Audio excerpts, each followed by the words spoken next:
Today, new credit growth turns south, property prices falling ahead.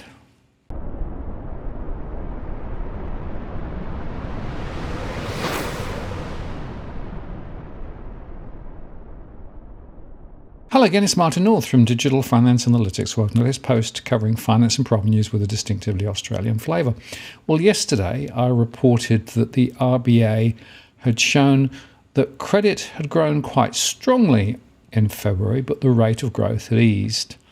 And of course, CoreLogic also reported that prices slid in Sydney for the first time for some time in the last month. And now the latest data from the ABS shows that new housing loan commitments fell 3.7% to $32.3 billion in February 22. That's seasonally adjusted, following a record high in the previous month. The ABS said February's fall in new housing loan commitments was driven by a 4.7% fall in the value of new owner-occupied loan commitments, and that's the first fall since October 2021. The value of new owner-occupied loan commitments was 1% lower than in February 2021, but owner-occupied lending was 55% higher than February 2020. That, of course, is before COVID hit. Falls in the value of owner-occupied loan commitments were seen across most states and territories. The largest falls were in New South Wales, down 10.5%, Victoria, down 5.2%, and the ACT, down 23.6%.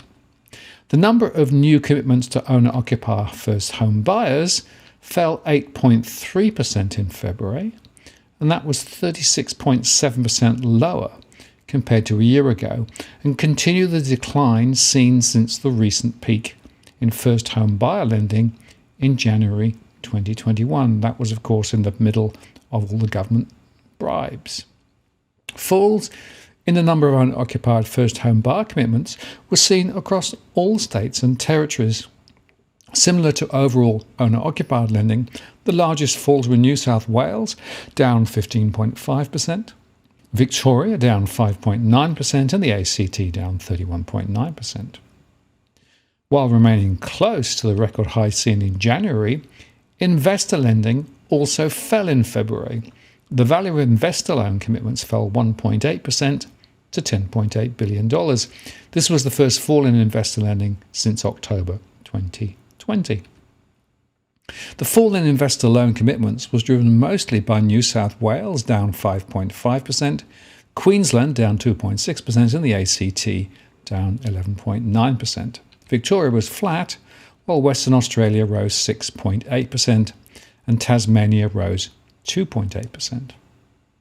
The total variable rate housing loans funded to residents, including refinance, rose 12.2% to $33.5 billion, while fixed rate housing loans funded fell 17% to $13.1 billion. That's all in original terms. As fixed interest rates increased in recent months, the proportion of fixed rate loans to all loans funded in the month fell from a peak of 46% in July 2021 to 28% in February 2022. And it's worth remembering, of course, that those who decided to go on a variable rate loan will be hit immediately should rates rise. It's also worth noting that the average size of a loan taken out is still much bigger than it was, although in New South Wales it did come back just a little bit. And it's also worth noting the value of new loan commitments for fixed-term personal finance rose 6.5% seasonally adjusted in February 2022, driven by a 10.8% rise in lending for the purchase of road vehicles.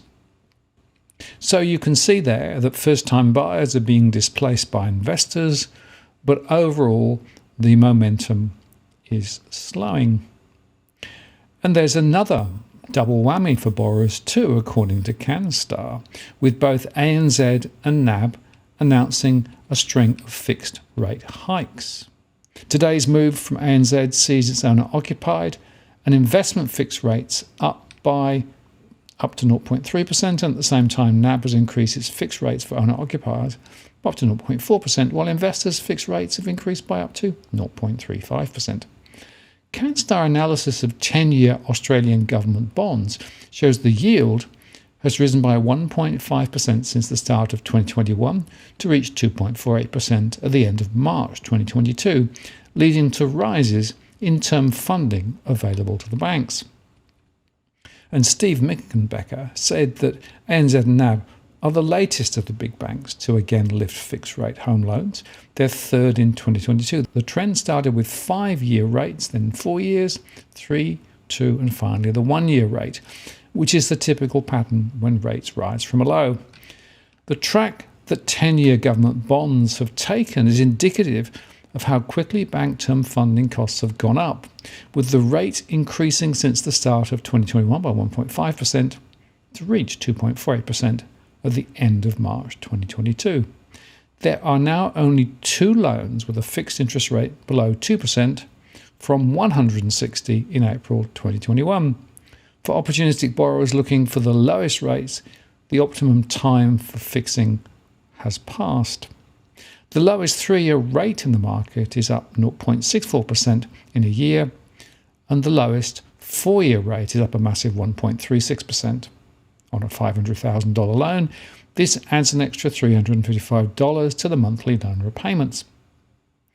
However, it's worth noting that variable rates continue to drift lower, with 48 variable loan rates, with an interest rate starting with a 1 still in existence. The opportunity to refinance into a very low variable rate is still possible, and lenders are offering cashback bonuses up to $4,000 for switchers.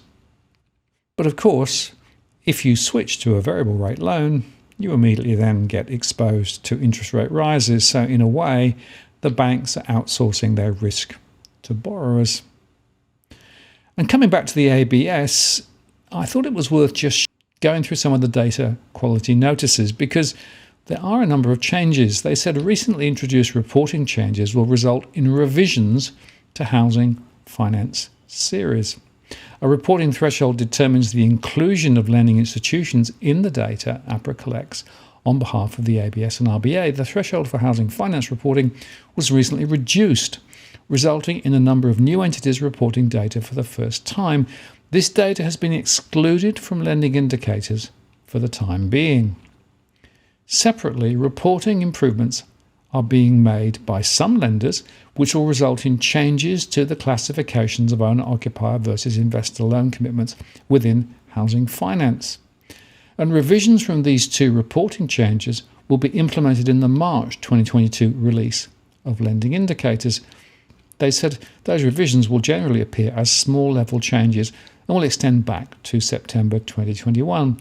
Levels of owner-occupied commitments will decrease slightly, while those for investor commitments will increase slightly. And the revisions, though, are not expected to significantly change previously published series movements or general patterns of loan commitment activity. The next item to note is that there is an upcoming review of the seasonal adjustment measures. In the April 2020 lending indicators release, the ABS advised that the method used to produce seasonally adjusted estimates would be changed from the concurrent method to the forward factors method during the COVID-19 period. The forward factors approach is better suited to managing large movements at the end point of a series and ensures that large movements do not have a disproportionate influence on the seasonal factors. Given disruption to typical lending patterns in the wake of COVID-19 and the continuing use of a forward factors approach to seasonal adjustment, the ABS annually undertakes an extensive review of its seasonally adjusted lending indicator series. This is part of similar reviews that are regularly undertaken across the ABS Economic Statistics Program. The result of the last lending indicators review were implemented in the April 2021 release, with static forward factors for the 12 months from that date being calculated through the review process. The next review will be conducted soon, and its results will be implemented in the April 2022 release. All seasonally adjusted lending indicator series will continue to use the forward factors method for the foreseeable future and are expected to return to using concurrent adjustment when the risk of disruption from COVID-19 becomes sufficiently low. And in a similar vein, the trend series that the ABS used to run has been halted because the trend series attempts to measure underlying behaviour in lending activity, but in the short term this measurement will significantly be affected by changes to regular patterns in lending that will occur during this time as potential home buyers face uncertainty about their job security, for example. If the trend estimates in this publication were to be calculated without fully accounting for this irregular event, they would likely provide a misleading view of underlying lending activity. Now, they said, it may be some time before the underlying trend in lending activity can be accurately estimated. The lending indicators trend series has been suspended starting from March 2020, and the trend series will be reinstated when more certainty emerges in the underlying trend in lending. Another factor is the treatment of buy now, pay later products in personal finance. The ABS has identified some inconsistencies in how buy now, pay later loan products are being reported. They are working with APRA, the Reserve Bank, and lenders to ensure reporting aligns with reporting guidance and definitions and is consistent across different lenders. So revisions to personal finance data can be expected when this is resolved. And finally, in the Business Finance Purchase of Property series, the Business Finance series for the purchase of property for total and large-sized businesses have resumed publication this month following the resolution of reporting errors. Revisions have been implemented across these and other business finance series. So there are a series of factors, of course, below the waterline which could affect the overall results from the ABS series. And I've always wondered about the season adjustments anyway, but that's the way they choose to report it. But more broadly, you can see that from here, the momentum in home lending is likely to continue to ease. And that's a function of high interest rates ahead, low levels of consumer confidence, the very high house prices we have at the moment, and the general questions in people's minds as to how the property market is going to traverse the next 2 to 3 years. Bear in mind we had a massive run-up. Those prices were artificially created thanks to very low interest rates and government policy. Now rates are rising and government policy is potentially going to change. And I'll also make the point the substitution of investors as opposed to first-time buyers is real. And this is having a very significant impact on the market, especially at the lower end of the market, where some property investors are buying back in. But there's another factor to talk about too, and that is that we are seeing much higher listings, particularly in the apartment market, as I discussed with Edwin last Monday. That is going to have a very interesting impact on the price of apartments because greater supply, as demand is easing, is not a good recipe for price growth. So I have a view that ahead we will continue to see some easing of apartment prices. And remember, of course, there are more approvals for new apartments being approved now compared with previously, whilst prices for some houses, particularly in desirable areas, may well hold their value better. But I think we're in a whole new ballgame now. And as a result of that, I think it's highly unlikely that we're going to see considerably higher prices over the next year or two. And if you want to follow that up further, you can join me next Tuesday when I go through my latest postcode analysis, including stress and also house price trends. And you can ask about a particular postcode live Tuesday, 8 p.m. Sydney next week.